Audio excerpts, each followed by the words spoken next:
24 सितंबर 2024। अस्सलाम वालेकुम मेरे दोस्तों, सज्जनों और बेलियों। आज हम बात करेंगे कि मेल और फीमेल बजरी कौन से होते हैं और कैसे पहचान होगी ये बच्चे हैं या बड़े हैं, और कब ये आइडिया लगा सकते हैं कि ये कितने महीनों बाद अडल्ट हो जाएंगे और पैर बनाने के और अंडे देने के काबिल हो जाएंगे। ये बुनियादी मालूमात की वीडियो बन रही है बिगिनर्स के लिए, जो लोग परिंदे रखते हैं या फिर रखने की सोच रहे हैं और उनको ये आइडिया नहीं है कि परिंदे मेल हैं हमारे पास, मतलब नर है या मादा है या जोड़ी है उनके पास, और वो अंडे नहीं दे रहे तो किस वजह से नहीं दे रहे। सबसे पहले बात करते हैं इनमें मेल और फीमेल कैसे पहचान होगी। तो जनाब बहुत आसान है। जो बजरी तोते होते हैं ना, उनमें मेल और फीमेल को पहचानना बहुत आसान होता है। जैसा कि ये आप देख रहे हैं, इसकी सिरी जिसको नाक कहते हैं ये ब्लू कलर का है। ब्लू कलर का नाक मेल की निशानी है, और ये बैठी हुई है फीमेल जिसकी ऊपर से नाक वाइट कलर की है। वाइट कलर का मतलब ये फीमेल है। ये तो पहचान हो गई मेल और फीमेल की, बहुत आसानी से आप पहचान सकते हैं। लेकिन इनकी पहचान जल्दी नहीं होती। तकरीबन जब ये अंडे में से निकल आते हैं और 2 से 3 महीने के जब ये हो जाए तब हमें आइडिया होने लगता है कि ये मेल है या फीमेल है। जो एक्सपर्ट लोग हैं वो तो तकरीबन 1 महीने का परिंदा देख कर ही बता देंगे कि ये मेल है या फीमेल। और हमें ये कैसे पता चलेगा कि ये बड़ा पैर है या फिर छोटा पैर है? देखिए जनाब, जो छोटा पैर होगा उसकी आंख मोटे साइज की होगी। अभी मेरे पास छोटा कोई पैर है नहीं, तो बस आपको एक आइडिया देता हूँ। जैसा कि ये परिंदा आप देख सकते हैं, इसकी आंख बहुत ज़्यादा मोटी नहीं है, लेकिन जो बच्चा होगा उसकी आंख मोटे साइज की होगी। और जैसे जैसे वो बड़ा हो जाएगा, अडल्ट बन जाएगा, उसकी आंख के गिर्द यानी काली आंख के गिर्द एक वाइट कलर का रिंग बनना शुरू हो जाएगा। अभी आप देख सकते हैं, मैं दिखाने की कोशिश कर रहा हूँ आपको। तो वाइट कलर का रिंग आने का मतलब ये है कि आपका परिंदा जवान हो चुका है और ये पैर बनाने के काबिल भी हो चुका है। और ये तकरीबन 4 से 5 महीने में रिंग कंप्लीट हो जाता है। बजरी तोते तकरीबन 3.5 महीने से 6 या 7 महीने के फुली अडल्ट हो जाते हैं, पैर बनाने के काबिल हो जाते हैं। समटाइम तो 3 महीने का परिंदा भी ब्रीड कर सकता है, लेकिन अच्छा यही माना जाता है जो 5 से 6 महीने का परिंदा हो उसकी हेल्थ अच्छी होती है, उसका साइज भी अच्छा बन जाता है और वो मैच्योर हो जाता है। अगर तो छोटी उम्र में ही पैर लग जाए या खुद ब खुद लग जाए या फिर आपने उसको छोड़ा होगा सेपरेट, तो फिर वो जब पैर लग जाता है तो वो अंडे दे देती है फीमेल, लेकिन उनमें अभी लड़कपन होता है।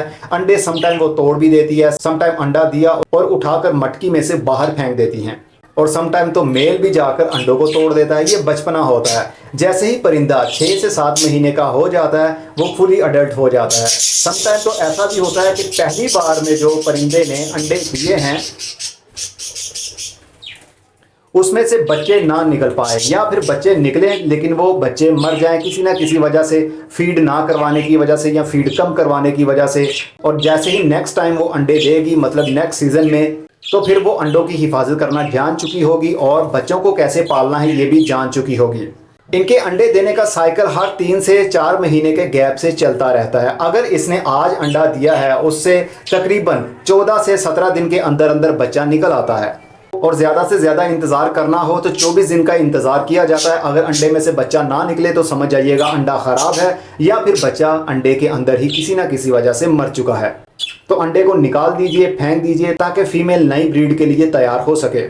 अगर अंडे नहीं निकालेंगे तो फीमेल हर वक्त अंडों पर बैठी रहेगी, अपना टाइम भी वेस्ट करेगी, अपनी हेल्थ भी वीक करेगी और जल्दी वो ब्रीड भी नहीं करेगी, क्योंकि उसको पता है कि अंडे हैं, अंडों के ऊपर बैठी रहूंगी तो कभी ना कभी तो बच्चे निकलेंगे। लेकिन 17 दिन के अंदर अगर बच्चे नहीं निकले तो फिर इंतजार कीजिए 24 दिन तक।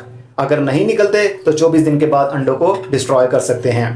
अगर अंडे में से आज बच्चा निकला है तो वो तकरीबन 1 महीने तक सेल्फ हो जाता है, लेकिन अच्छा यही माना जाता है कि 1.5 महीने तक उसको अपने माँ बाप के साथ छोड़ा जाए ताकि वो फ्लाइट करने के काबिल हो जाए, उसके पर भी अच्छे अंदाज से आ जाएं, तो फिर उसको पकड़िए और अलग कर दीजिए। वैसे भी अगर कॉलोनी के अंदर आपने परिंदे छोड़े हुए हैं तो तकरीबन 1 महीने से 1.5 महीना या 1.25 महीने के अंदर माँ बाप बच्चे को मटके में से बाहर निकाल देते हैं और उसको उसके हाल पर छोड़ देते हैं। समटाइम उसको फीड करवा देते हैं, लेकिन मटकी में से वो बाहर निकाल देते हैं ताकि वो जल्दी से जल्दी नया क्लच शुरू कर सकें। बजरी तोतों का ब्रीडिंग सीजन तो पूरा साल ही चलता रहता है, लेकिन हमें ये ख्याल रखना पड़ेगा कि इनको आइडियल टेम्परेचर मिल रहा है या नहीं। इनको थोड़ा ठंडा एरिया पसंद होता है, जैसा कि अक्टूबर के एंड का सीजन। इनका आइडियल टेम्परेचर 28 से 30 डिग्री है। इससे ज़्यादा होगा तो फिर इनको गर्मी लगने लगेगी, इससे कम होने लगेगा तो इनको ठंड लगने लगेगी। इसलिए गर्मी और सर्दी का ख्याल रखना पड़ता है। सर्दी के दिन में इनको बचाना पड़ेगा ठंड से, गर्मी के दिनों में इनको बचाना पड़ेगा गर्मी से।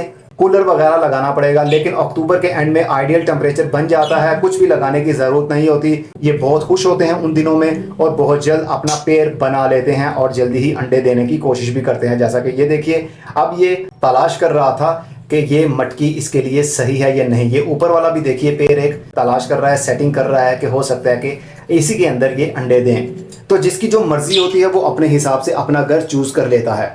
ये कुछ बुनियादी मालूमात थी। इससे पहले की वीडियो में मैंने बता दिया था आपको कि आपने वैक्सीनेशन इसको कैसे करवानी है। जब भी कोई नया परिंदा लेकर आते हैं उसकी वैक्सीनेशन आपने घर में खुद करनी है, चाहे परिंदा कोई सा भी हो, चाहे वो मुर्गी हो, चाहे वो कबूतर हो, चाहे वो बजरी तोते या कोई और परिंदा, वैक्सीनेशन का सेम तरीका होगा। अब अगली वीडियो में हम इनके सॉफ्ट फूड पर बात करेंगे, जो कि ब्रीडिंग सीजन में जो फूड दिया जाता है वो कौन सा खाना है जिसकी वजह से ये जल्दी ही पेड़ बना लेंगे और जल्दी ही अंडों पर भी आ जाएंगे। उसके लिए आपको अगली वीडियो का इंतज़ार करना पड़ेगा। तब तक अपना बहुत सारा ख्याल रखिएगा। खुदा हाफिज़।